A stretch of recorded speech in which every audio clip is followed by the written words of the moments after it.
গ্রাম পঞ্চায়েতের অধীনে একটি আইসিডিএস সেন্টারে মিড ডে মিল খাওয়া শিক্ষার্থীদের অভিভাবকরা মিড ডে মিলের মান খারাপ বলে অভিযোগ তুলে হট্টগোল শুরু করেন।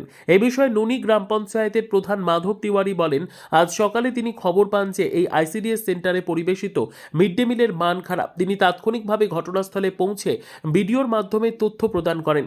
তিনি অভিযোগকারীদের লিখিত অভিযোগ জমা দিতেও বলেন। তিনি বলেন, লিখিত অভিযোগ তিনি পেয়েছেন এবং আজই সিদ্ধান্ত নিয়েছেন, যদি এমন ঘটনা ঘটে তাহলে কঠোর ব্যবস্থা নেওয়া হবে। তিনি বলেন, তিনি প্রতিদিন আইসিডিএস সেন্টারে যান না, তবে যদি এমন ঘটনা ঘটে তাহলে তিনি তাৎক্ষণিকভাবে তাকে রিপোর্ট করবেন এবং কঠোর ব্যবস্থা নেওয়া হবে। তবে তিনি বলেন, যারা এই বিষয়টি নিয়ে রাজনীতি করছেন তারা রাজনৈতিক নন। এটি শিশুদের সাথে সম্পর্কিত বিষয়। যারা এটি নিয়ে রাজনীতি করতে চান তারা অত্যন্ত দুঃখজনক।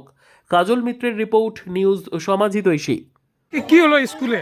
আমি সকালবেলায় যেটা আমাকে এখান থেকে বললো আইসিডিএস সেন্টার থেকে যে আপনি আসুন, যে মুসুরির ডালটা অনেক খারাপ, বাচ্চা ছেলেদিকে রান্না করে খাওয়া হয়। আমি এসে সেটা দেখলাম, মুসুরির ডালটা খারাপ, মানে একবারই গন্ধ উঠছে। আমি সঙ্গে সঙ্গে ভিডিওকে জানাই, ভিডিও সাহেবকে জানাই, ওনাকে বললাম, উনি বললেন ঠিক আছে, আমি সিডিপিওকে জানিয়ে দিচ্ছি। নিয়ে আমি সব কিছু করে এখানে এসে ইনাদিকেও বললাম যে ঠিক আছে, তোমরা আমাকে পেপার দাও, লিখিত দাও। আমাকে ওনারা লিখিত দিয়েছে। আমি তারপর এসে সকালে এই পজিশনে আমি এসে ফয়সলা করে দিয়েছি। এরপর থেকে যেতে হয় আমাকে তুলন যেমন জানানো হয়। ওটা তো আমরা তো সবসময় দেখি না, আসি না।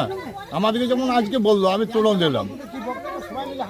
খারাপ এটা একবার দেওয়া যাবে না, আমি বলে দিলাম যিনি কাজ করছেন এখানে। খারাপ দিতে গেলে অন্যদিকেও হবে, ওর নিয়ে সব মানে মুশকিল পড়বে তখন। আমি এটা বললাম।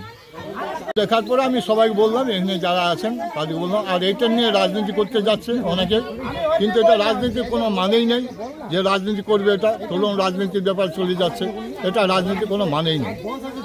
রাজনীতি আমিও করতে পারি, আমি এসে রাজনীতি আলাদা করে দিতে পারি। এটা রাজনীতি করার কোনো দরকারই নেই। যেটা আছে আমি আছি, আমাকে ওনারা ডিটেলস জানাবেন, আমি তুরন্ত জানিয়েছি সব জায়গায়।